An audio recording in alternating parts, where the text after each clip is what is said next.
Welcome everyone to this last meeting of this afternoon. My name is Jim Bratt. I'm Professor of History Emeritus at Calvin College here, author of a biography on Abraham Kuyper, and very delighted to say that Superb biography. that last Saturday afternoon at 5:35 p.m. I sent off a completed manuscript on Franklin Roosevelt's religion to the publisher, and so now I can redirect some attention to Kuyper. We're here to glean the wisdom of and hear about the experiences of one of the world's premier Christian philosophers, Nicholas Wolterstorff. If I went into Nick's CV in detail, we'd lose half our time, so I'm going to give just the high points. Nicholas Wolterstorff is Noah Porter Professor Emeritus of Philosophical Theology at Yale University and a Senior Research Fellow in the Institute for Advanced Studies in Culture at the University of Virginia. He graduated from Calvin here in 1953 and received his doctorate in philosophy from Harvard 3 years later. That's the one that still blows my mind. After teaching philosophy at Calvin for 30 years, in 1989 he joined the faculty at Yale. He's given many lectureships, participated in many duties and opportunities beyond his professorships. Among the most famous named lectures he has given are the Wilde Lectures at Oxford, the Gifford Lectures at St. Andrews, the Taylor Lectures at Yale, and apropos of our gathering, the Kuyper Lectures at the Free University of Amsterdam. His writing spans the spectrum of domains in philosophy, really quite remarkable: epistemology, education, aesthetics with strong interconnection with liturgics. Of particular interest today to us are his works in political and social ethics, particularly what I call the Justice Trilogy. I don't know if this is going to be on Netflix or not, but it would be several seasons. Justice, Rights, and Wrongs by Princeton University Press, 2008. Justice in Love, Erdman's 2011. And Journey Toward Justice, Baker, 2013. Just a personal note, I've never said this to Nick before, but I was one of the people from Calvin who followed his trail out to a big fancy Ivy League university for graduate school. And I knew after 1 week that I did not belong there. I just wasn't good enough. Until the classes started, and in American intellectual history, which is my field, I discovered that the 1-year survey of Western philosophy that I had with Nick and the 1-year survey of political theory that I had with the late Paul Henry had equipped me very well to at least hold my own with these people from much fancier named colleges. So thank you for your instruction. And also when later there began to be much talk about public intellectuals, what had happened to the public intellectual. I thought, what's a public intellectual? And then I read about it and I said, oh, that's Nick Wolterstorff. I remember Nick with much gratitude, a lecture or a talk, a speech you gave at the Calder Plaza, downtown Grand Rapids, at an occasion of a Vietnam moratorium, in which you, in good pulpit cadence, kept on asking, if not now, when? If not peace, what? If not us, who? That has been a lasting inspiration to me, so thank you for that as well as your instruction. So here we are at a Kuyper conference about Africa. And when you get those two terms together, Kuyper and Africa, a reflex reaction is, oh, he's the architect of apartheid. We don't have to think about him anymore.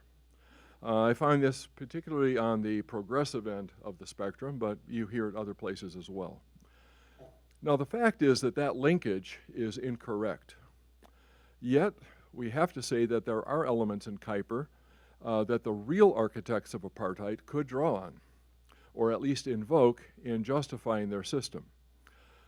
So we want to explore the nuances and the complexities of this matter with you as someone who is closely acquainted by personal experience, as well as studied reflection with both the man, the system, and the resistance to that system. So let's start by having you tell us a little bit about how you first, when and how you first learned about Kuyper, and what attracted to you to his writings and ideas. I suppose, is this on? Is this working? Yeah. I became a student at Calvin College in 1949. My major teachers were deeply inspired by Kuyper. Harry Jellema in philosophy, Henry Staub in philosophy, Henry Zylstra in English, and pretty much all of them. So I had the sense, Jim. Well, let me start a little bit further back. So, my parents were immigrants from the Netherlands, just before the First World War. So they knew Kuyper. They had heard him talk. They didn't talk about him all that much, except a grandfather talked about him a great deal. A grandfather who was a farmer but hated farming, and he'd do as little of it as possible, and instead he would read Kuyper and Bavinck and Grossheide and so forth. He called Bavinck and Grossheide, but he never called Kuyper Kuyper. It was always die geweldige Abraham, the mighty Abraham was his. So he much preferred reading and talking theology. So that was in my background, but it was, it was helter-skelter and so forth. But when I got to Calvin then, and my profs talked about Kuyper and taught me in a Kuyperian fashion, I had the sense of recognizing the theological, intellectual underpinnings of how I had in fact been reared. What came through was less at that time as a college student Kuyper's social philosophy. It wasn't that was unknown, but what came through more was his understanding of the project of Christian scholarship. That's what came through. That shaped the teaching, and it has shaped me throughout my life. The vision that in scholarship we don't just drink up the facts, but as Kuyper put it, scholarship is an engagement, an interaction between a self, which has a worldview, and reality, and scholarship emerges from that interaction. So, and each contributes something to that. So that's what I imbibe, that philosophy, in my case philosophy is shaped by worldviews. Now, I happen to think since then that worldview is not the best term for Christianity. It's too intellectualistic. But anyway, at the time it was worldview. Philosophy was shaped by worldview. The epithet that my teachers used was faith-seeking understanding. That comes from Anselm, from Augustine, from Clement of Alexandria. I now know that what they meant by it was not quite what my Calvin College professors meant by it. What my professors meant by it was, if you're studying psychology, do it in the light of your faith. If you're working at sociology and so forth. What Anselm and Augustine meant was something a bit different, that what we now take on faith, we should bring to the point of making it a matter of understanding. So it was a sort of bringing it to theological articulation. No matter, faith-seeking understanding was the motto. That was my introduction to Kuyper, and it was invigorating. There's a book by a former colleague of mine at Yale, Tony Kronman, whose title goes something like this: Why are colleges and universities no longer talking about meaning? My education at Calvin was all about meaning. It was not one thing after another, but it was about meaning. Oh, one thing more enraptured me. Jim, I'm talking, you've got all these questions there. No, I only have 4, so go ahead. That there was nothing off limits. There was no index of forbidden books. If you're going to read Nietzsche, you should read him through a Christian lens and so forth. But it's fine to read Nietzsche. No problem. Marx. So it was there weren't. You see what I mean? There was no index. Nobody's saying you shouldn't read that. Okay. And when I went to grad school, that perspective stood me in very good standing. When I went to grad school at Harvard, this was still the day of logical positivism. most of you don't know what logical positivism is. And a is, good you thing, can- too. And you can live and die happily without it. But one of the theses of positivism was that theological statements and religious statements lack sense.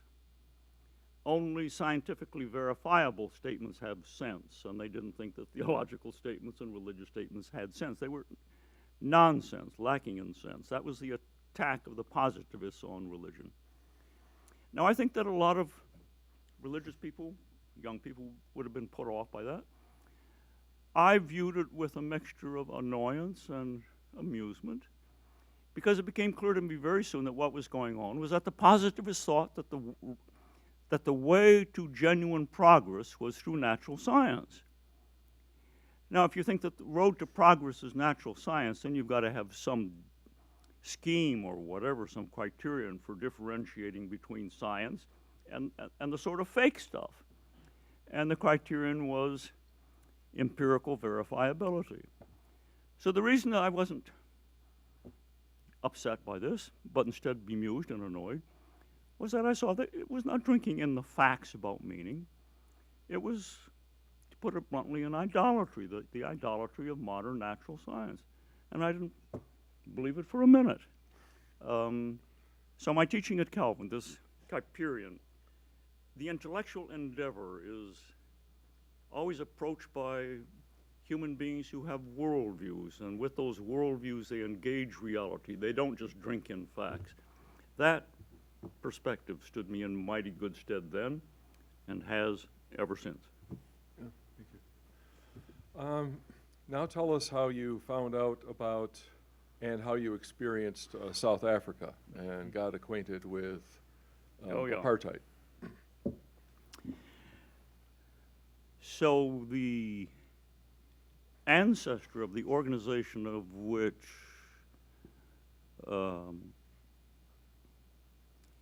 what's it called now?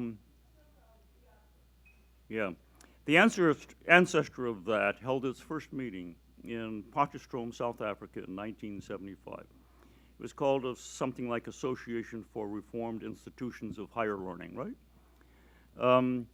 Held its first meeting in South Africa, fall of 75. Calvin sent me as its representative. I knew about apartheid, but I'd never experienced it, and I'd never studied it in any close detail. There were Afrikaners there, a few English-speaking South Africans, some so-called blacks and coloreds from South Africa, a large contingent from the Netherlands, and a few of us from North America and Asia. The Dutch were very well informed about apartheid and very angry.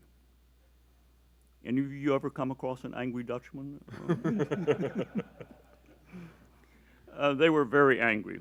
So the conference was not about apartheid, but whenever we had a break for lunch or coffee, apartheid always intruded itself into the discussion. And the Dutch even were very clever at intruding apartheid into the official sessions of the conference. Remember, it was about higher education. It was not about apartheid. So in the question period afterwards, a Dutchman, they were all men, a Dutchman would get up and say, "Thank you, Professor Coetzee, for your very fine lecture. But the thing you said in that last paragraph made me think of apartheid, and I was wondering whether..." And off we'd... So by this time, the Afrikaners, after 2 days of this, they felt that their conference was being hijacked, which it was. So they consented to hold an evening meeting devoted entirely to the topic of apartheid. It was the most intense meeting I've ever in my life had ever attended then, and I think have ever attended since. As I say, the Dutch were very angry at the Afrikaners. I've got to say, not all the Afrikaners at the conference were supporters of apartheid, so I've got to make that absolutely clear. So the Dutch gave their spiel, and I learned later that the Afrikaners who defended apartheid tended to say to protesters, but you don't really understand. They couldn't say to the Dutch, but you don't really understand, because the Dutch understood very well, and the language was pretty much common. So the Afrikaner said, "Why are you so judgmental?" So some Dutchmen would speak again, and some Afrikaners would speak. "Why are you so judgmental?" With great intensity. After 45 minutes, neither party had anything new to say to the other. Actually, they probably not had anything new to say for the past 30 minutes, but they kept on talking anyway. But it was then that the so-called coloreds and blacks spoke up. Never forget it. Coloreds and blacks from South Africa, so-called, spoke up in tones of pain, described the episodes of the suffering they experienced under the system of apartheid, and the daily indignities of fountain only for whites, rail car only for whites, and so forth. And they issued a call for justice. The response of the Afrikaner defenders of apartheid took me utterly aback. They said, justice is not the issue. Benevolence is the issue. We, the Afrikaners, are a very benevolent people. You have to understand that the system of apartheid is aimed at a great good. There are 10 or 11 different nationalities in South Africa, and the aim is that each would develop its own character, its own culture, its own basket weaving, its own literature, its own language, and so forth. If these different nationalities are, mingled up together, there's little chance of any such separate development. So they were pulled apart, apartheid. It's not an issue of justice, it's an issue of benevolence. So I said to myself on the way home, what I saw was benevolence, self-perceived benevolence, being used as an instrument of oppression. That was my first acquaintance with apartheid. Now, getting back to Kuyper, I don't recall at that time any of the defenders referring to Kuyper. Since then, yes. My sense of what was going on was more romantic ideology, which had invaded South Africa and invaded European countries in general. Romantic ideology, that there are these different nationalities, that each should have its own culture, and each should have its own state. Mm-hmm. And hence, Hitler looks across and sees some Germans over in Austria, and he says, my God, they have to be liberated, and so forth. Some people have claimed that it was romantic nationalism that was behind the Armenian uprising, that the Armenians, their leaders, were studying in Germany and so forth. So my experience initially was that the defenders that I heard were animated more by this romantic ideal of each nationality finding its own self, whatever character and discovering autonomy. its soul, which has to be articulated in language, and eventually needs a national home, national house. Now we can move on when you want to what I later learned about how they. So what I later learned is that some of them, anyway, did appropriate Kuyper.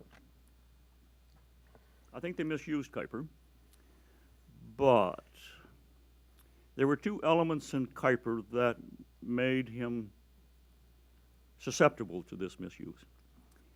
For one thing, in the Stone lectures, and you can tell me whether it happens in other places as well, I would think it did, Kuyper does clearly think that the white race is the apex of human progress. I mean, he doesn't make a big point of it, but he certainly does. It's not just parenthetical. I think another thing that made Kuyper susceptible to being used as a defense of apartheid was his use of the Dutch word kring, K-R-I-N-G. So kring can mean sphere. Parenthesis. In the air at the time, there was the notion of social spheres. Max Weber, deep in Max Weber's last 20 years, is this notion of the art world, the business world, the law world, and so forth. Jim, I've never known, did Kuyper read Weber? No, but Weber read Kuyper through Trelch. Okay. Weber and Trelch were flatmates in Heidelberg, and Trelch had read Weber, had read Kuyper. Yeah. Okay, so there's the Dutch word kring, and one meaning for it, and that's how it gets translated into English, is sphere. But kring in Dutch can also mean community. And so you find Kuyper in English bewilderingly in the Stone lectures. He's talking about spheres, and then he says a village is a sphere, and so forth. To us English readers, that's utterly bewildering. We don't think of a village as a sphere, but a community. In South Africa, there was a broederkring, the circle, the community of brothers. So that ambiguity in kring made it possible for the Afrikaners to think that when Kuyper was talking about sphere sovereignty, kring sovereignty, sovereignty of communities, now the Afrikaners weren't exactly ready to give these various nationalities sovereignty, but quasi-sovereignty, independence. And I think it was that those two things, Kuyper was clearly racist, and this ambiguity of the Dutch word kring that made him susceptible to being misused by the Afrikaners. But in my experience, it was not mainly Kuyper, it was this romantic vision. Yeah. Yeah, so There are that people here from South Africa, Gideon Strauss, who can probably tell us whether the Kuyperian influence was more prominent than it was in my ear. No? No? As I've read about it, the main adaptation was by a very prominent South African philosopher, H.P. Stoker, who added to the spheres the ontological spheres that Kuyper laid out, the sphere of law, these things that come from creation, economy, society, family, the search for art, the search for learning, and so forth. Stoker added the folk, the people, as a sovereign sphere. There you have Kuyper never talked about the folk as a sovereign sphere. He talked about it, he shared this Herder-rooted romantic national sociology, but the folk each had its own gift, and they should many colors make the rainbow, and they shouldn't be. He was anti-cosmopolitan that way, but his main push in ecclesiology was against the folk kerk, the idea that the entire nation would belong to one church. This was heresy number one. And so to see the folk adapted as a sovereign sphere with its own autonomy and so forth was quite a move. On race, this was one of the pleasant surprises I ran into in working on the volume, translating the volume on Islam. When I was working on the biography, researching it, I was really worried about coming to that book because I've encountered Kuyper on races before and racial hierarchy. And I thought, oh boy, here we go. And I was very pleasantly surprised. He has some egregious statements. Yeah, he's a late 19th century intellectual, okay? But the credit that he would give, the gift that he saw in Islam in general and in different peoples, so he did have a sense of hierarchy, but there's a special flaw in him, and I think he got it from Hegel. Hegel's heliotropic notion that the course of civilization moves ever westward, and it left, I believe Hegel said, it left sub-Saharan Africa behind as a swamp where there would be no development. So Kuyper is particularly egregious about sub-Saharan Africans. I never read anything credit that he assigned to that people, whereas every other people he would find something good to say about. Of course, he never visited sub-Saharan Africa, But yeah, so there is that racism in Kuyper, undeniably, and then, as you say, this turning of sphere sovereignty to include the folk, which he, I think would never countenance, and it's out of that kind of toxic combination that the architects of apartheid could draw some inspiration. Yeah. They, as I understand it, maybe Kees van der Kooi could tell us more. They drew their inspiration as much from the University of Utrecht, which was the old traditionalist national folk church university, as opposed to the Neo-Calvinist Free University. But yeah, there's more than one sire of this aptly named heresy. Now, you also did find some invocation. Well, I'll talk about how you met the resistance to apartheid and what, if any, role you found Kuyper playing there. So then I became acquainted with some members of the resistance. I was on the verge of visiting the great white leader of the resistance, Christian Byersnode. But on the day I was to visit, the government arrested two of his assistants, and Byers was too preoccupied to, obviously, to have foreign visitors. But I met at that conference, as I recall, Charles Villavicencio and John de Grouchy, and became dear friends of theirs. Then a few years later, Alan Boussac, one of the most prominent leaders of the resistance. De Grouchy and Villavicencio were both white. Alan is so-called colored. Alan was our first multicultural lecturer here at Calvin College. So he was here for a year in the early 80s, I guess, and I found him to be a soulmate, one of my dearest friends. So I went back to South Africa on a few occasions, once to be a character witness for Alan in a trial. And so he and the others, especially Alan with Charles, and there's a law professor from South Africa at Emory University whose name neither I nor, to my embarrassment, nor Gideon can recall, another, dear friend whose name I've forgotten. Johan van der Vyver, that's who it is. So I became friends with a sizable number of the opposition and was deeply inspired by it. Yeah. Now so here we begin to come full circle. Alan Boussac is very fond of Kuyper, quotes him often. For him, Kuyper, rightly read, has been an inspiration. And Alan, whenever I think of Alan, I think of this curious little. He was so colored and not very bright, but not well educated. Alan says, one of the biggest mistakes of the Afrikaners is that they gave us Bibles. That is, they didn't just teach them theology, but they gave them Bibles so that they could read it on their own. So he did graduate work at Kampen in the Netherlands.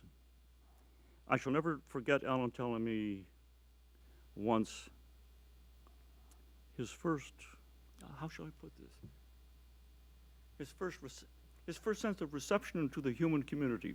He was on a train from Kampen to Amsterdam, he said, and a white Dutchman sat down next to him, and started talking to him as if he were an ordinary human being. And Alan said it never happened. And that was his, how shall I put it, introduction to the human community. So Alan is very much inspired by Kuyper and Calvin. I think they are clearly his two inspirational sources. Plus James Cone, who some of you know died this past weekend. Alan was a good friend of Cone. So yes, I became acquainted with the resistance and helped them.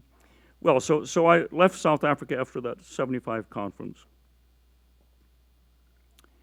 having the overwhelming sense that in the voices of these so-called blacks and coloreds, I had been presented with a call from God.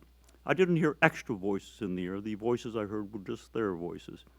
But I had the overwhelming sense that it would be religiously irresponsible on my part if I did not speak up for them.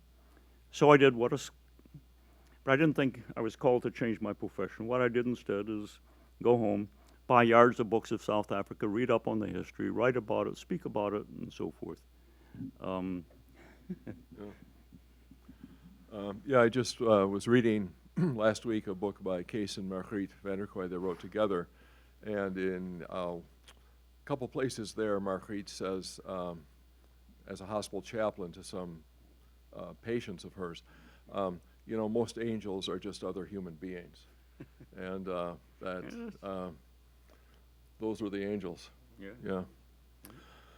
Okay, with that introduction, we have some time left, and Nick and I both would love to hear what questions. So Jim, let me.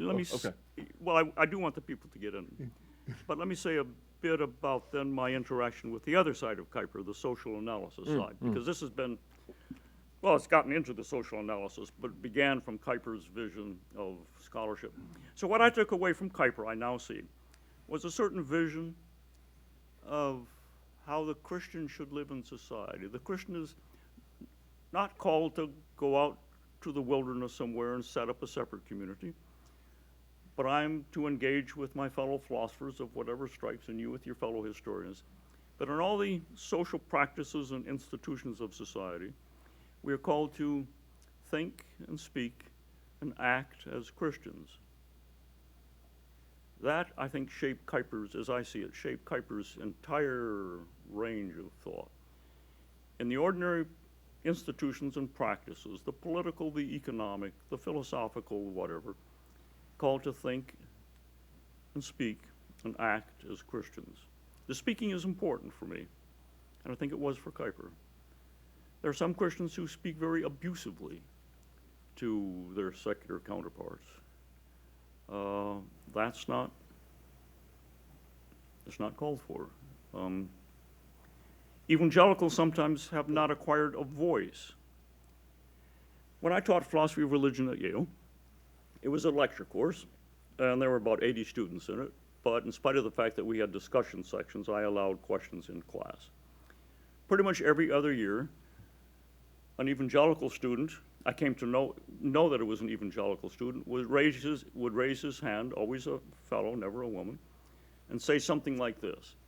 As Jesus says in John 5, verse 13, I don't know what is in John.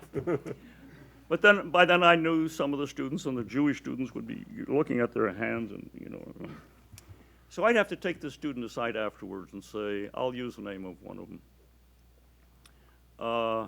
Frederick, you can ask approximately the same question, but you have to learn how to ask it, in what voice to ask it. You have to ask it not as if you're at an evangelical campfire, but in a Yale classroom. And then I remember one of them saying, well, what voice should I have used? And I said, I can't put it into words, but I bet if you just listen for a while, you'll catch on. He did. So my experience at Yale was that often even what evangelicals interpret as hostility to Christianity or evangelicalism is not really that. It's that they haven't learned to speak in this. They haven't found a voice for this situation. Okay, so now Kuyper on the social matter. So I wrote a book, Until Justice and Peace Embrace, and a friend of mine in the philosophy department at Notre Dame, Paul Weithman, set up a conference on liberalism and I forget what, liberal thought, and had read that book and invited me to present a talk on Kuyper and Kuyper's take on politics. Well, I didn't quite want to do that, but instead what I did is I read for the first time John Rawls, the Harvard philosopher John Rawls. And here I saw one had two profoundly conflicting pictures of politics. The Rawlsian picture is that we ought to find some neutral language and body of convictions that we then discuss politics in. The Kuyperian vision was the pluralist vision that we've heard about, that each party speaks in a way such that, that they can be heard and listens, and then eventually you take a vote. So for me, Kuyper, I don't think I even use the name Kuyper, but I've written a good many books on political theory, and much of it is, a good deal of it is anti-Rawls. And to those who are discerning readers, what's behind the anti-Rawlsianism is throughout a Kuyperian picture of politics in a pluralist society. Mm-hmm.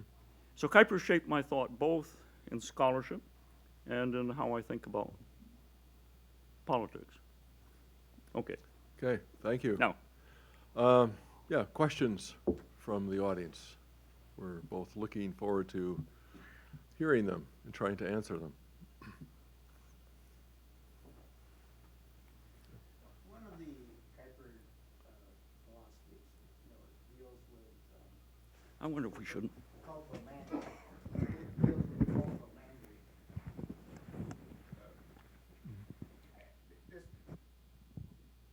Excuse me. Thank you. This question may be a bit off track, but it comes to mind for me. When we think of our Reformed Kuyper and Calvinism, we think of one of the leading thoughts being the tenet of the cultural mandate, no square inch, everything belongs to Christ. And I'm wondering how much that belief in the early Afrikaners would have lent. Was there anything there you think that would have lent themselves to pushing as hard as they did on apartheid? Well, the apartheid did not come about until quite late in the day. I mean, the Great Trek is 1837. Apartheid is instituted 111 years later. So as I've read about it, the animating myth or the animating story is the Exodus, which of course is a core story in African American theology too, right? So yeah, the covenant and chosen people going into the wilderness to claim a promised land, an inheritance for my people. I think it would have been hard for them to justify much on the basis of cultural mandate, because that denotes, or connotes, I should say, kind of higher elevated life and cultural progress and so forth. And by all reports, those Boers in the Transvaal were a pretty low-grade bunch of people, right? So Kuyper at the first South African War, Kuyper was kind of pulling for the Brits because he thought it would be a civilizing move if these half-barbaric farmers who talked not even real Dutch kind of got elevated. But then for purposes of Dutch nationalism and, frankly, to build his own party, he turns. So I think, I don't think it's cultural mandate. I think it's much more, and much more ominously perhaps for Calvinism, it comes down to election, okay? The proper and understanding and the improper abuse of election as a piece of theology. And the Afrikaners are not alone in their abuses.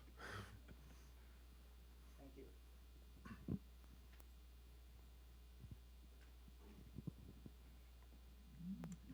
Thank you. The connection between James Cone and Alan Boesak is really fascinating, and it's not one that I knew much about before. Could you say something about how Cone viewed Boesak's Kuyperianism, and then also how James Cone, what did he think of Alan Boesak's Kuyperianism, for example, and vice versa as well? What did Alan Boesak think of Cone's Black liberation theology as a project? so I don't know that I don't recall Alan ever telling me whether they talked about Kuyper. I kind of doubt that. I think it was rather Alan's liberation theology and Cone's liberation theology that got them together. Yeah. Well, liberation is a prominent theme, as you know, in both of them. So we could talk more about all of this. So the Afrikaners talked about separate development, and the Kuyperian picture of historical progress is first Weberian, that modernization consists of the development of these separate spheres of activity. Kuyper, when was the social conference about? 1891? So in 1891, social conference, Kuyper gives a long, rousing speech about the problem of poverty. But I think by the time he gets to the Stone lectures, the issue of poverty and oppression has not faded away, but been diminished. And you get this broader picture of the development of the spheres, and the great social evil is the intrusion of one sphere upon the activity of another. Infringement, that's the great social evil, more than oppression. But oppression isn't absent. So Allen picked that up, but ran with it much more than. I don't recall that Allen Boesak ever talked much about sphere sovereignty. I think that part of Kuyper was not of great interest to him. It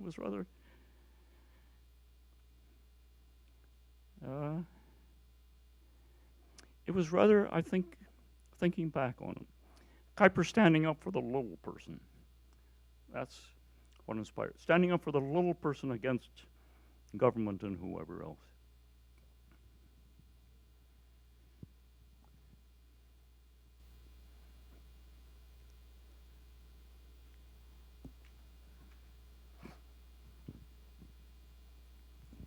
I would ask you both a question from a somewhat different angle that Okay. backs up into Kuyper. I recall many years ago Russell Bultmann saying that he thought that part of the challenge in South Africa had been some faulty biblical exegesis. And I remember him very clearly talking about the Old Testament story of the Tower of Babel. And how then, well, the result of the Tower of Babel story is that God dispersed the people and meant them to live separately.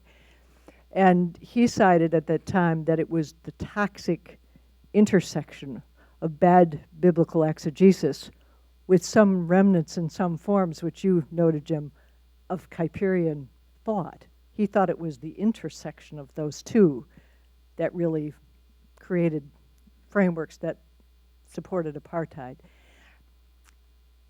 Are there things in either of your understandings of the way Kuyper would have approached the exegetical project for Scripture that should have led the South African situation in a different direction?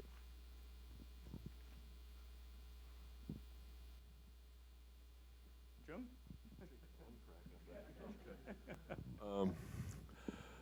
Interesting Yeah, question. their exegesis of the Tower of Babel was taught by Kuyper himself.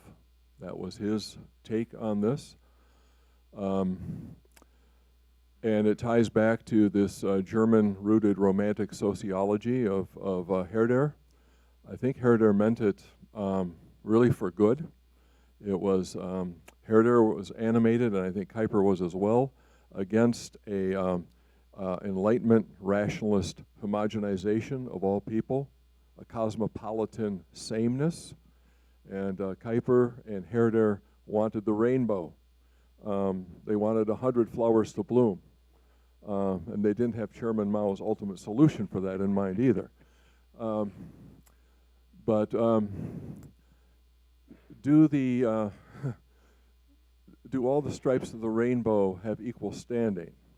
All these races have their own soul, but Pacha Orwell, some souls are more equal than others. Yeah, and so it would have been really interesting to see in South Africa. I don't know how this would have worked if there had been a really per capita proportionate distribution of the wealth and the assets among these different nations for separate development, so that the so-called colored groups, the Bantu, the Zulu, the Xhosa, and so forth, got their fair share of the goods, leaving the whites with their, 28% share?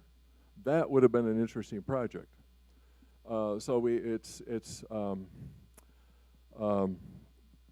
Tower of Babel made positive even though Pentecost story reverses that. Tower of Babel, these are Old Testament people, right? Good Calvinists. Tower of Babel story becomes normative, and then the distribution of resources of the dispersing people on earth is grossly maladjusted. So I mean, in concrete historical terms, I think that's what happened. Gideon. Professor Wolterstorff, so given the extent to which Kuyper bought into the racism and the romantic nationalism of the late 19th century, why should African Christians pay attention? Well, what in Kuyper's contribution warrants continuing interest in his legacy? Why bother? Why not just go with other traditions? So I would say this. For me, what remains permanent in Kuyper amidst all this romantic dross and high-flown language, I mean, sometimes the language is, so high-flown. And what remains permanent for me in Kuyper was what I suggested was the essence of his vision, a social, of how Christians should live in the world. And behind that was a more general anthropology. But we don't go out and try and establish separate Mennonite communities and so forth. I engage with my fellow philosophers, and the business people engage with their fellow business people here and so forth. But we're not under the illusion that one can do that in some sort of neutral way. So one does it as you and I, as Christians, and other people as whatever they are. That for me remains the permanent vision, and I think that's a vision which is not only apropos North America and Europe, but South Africa as well. The rest we can negotiate, discard, adapt, appropriate, and so forth. But that, which is, when I put it very crisply like that, it may not sound all that important, but it's, I mean, so Kuyper's living at the same time as Weber. Weber gives a famous speech late in his career in Munich, Wissenschaft als Beruf, academic learning as a calling. And what Weber says there is this. It's a marvelous, profound, eloquent talk. It's the business of the academic worker simply to get at the facts and their interrelationships. In these spheres which characterize modernized society, each sphere has its own distinct value.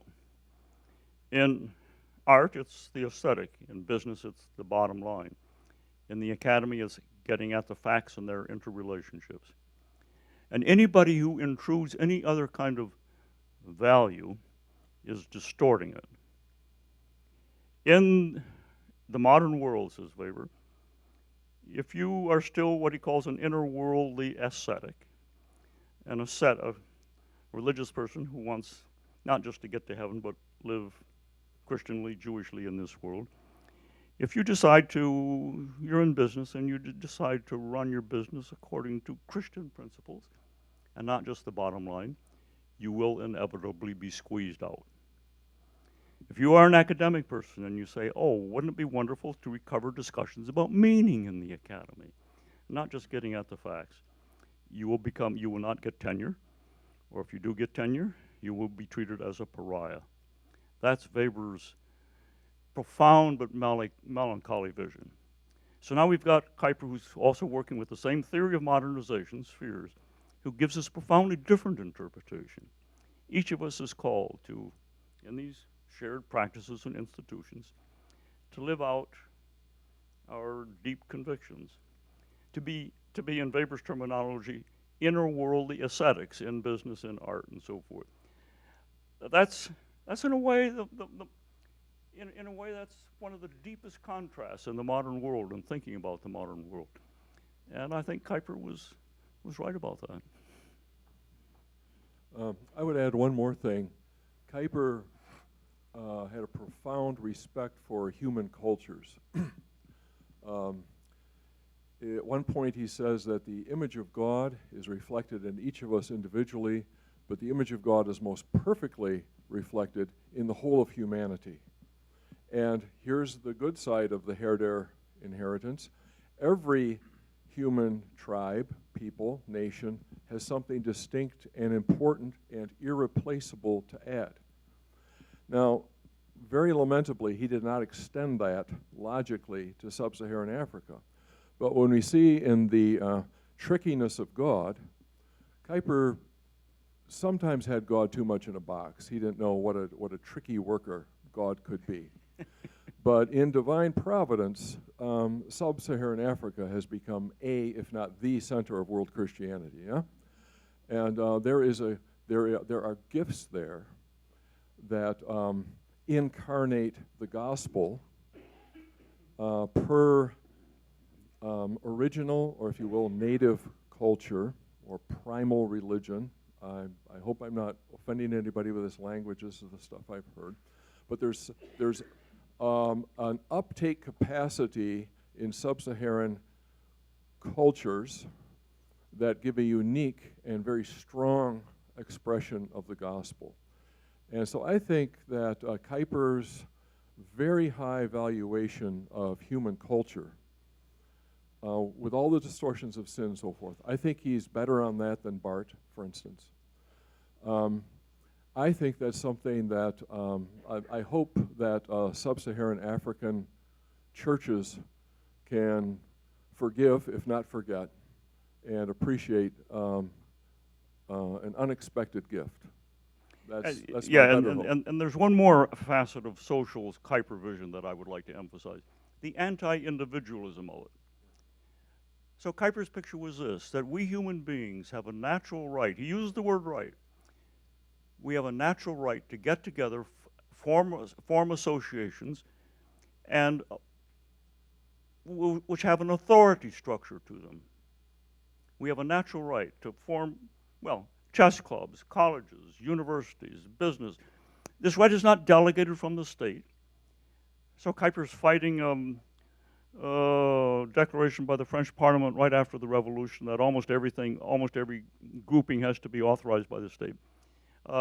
He's opposing that. It's the vision of we've got a right to get together and form authority structures, and given that these organizations and institutions do have authority and the right to exercise authority, the state has to respect that. So it's not just the state respecting the rights of individuals; it's the state respecting, let me call them, authority structures. And let's face it, one of the great things about the U.S., I think, and Canada, is that we North Americans, there's an enormous flowering of such voluntary association. We get together and say, let's form, and then we have some bylaws and a secretary and the president hands out directives and so forth. And Kuyper's vision is the state has to respect that. It's not bestowed by the state. So it's a deeply anti-individualistic social vision. Sorry? Anti-statist as well. And anti-statist as well, yes, anti-statist. So it's, right, it's anti-statist and anti-libertarian, both of them, yeah. He said we naturally have our being in communities, not as autonomous individuals.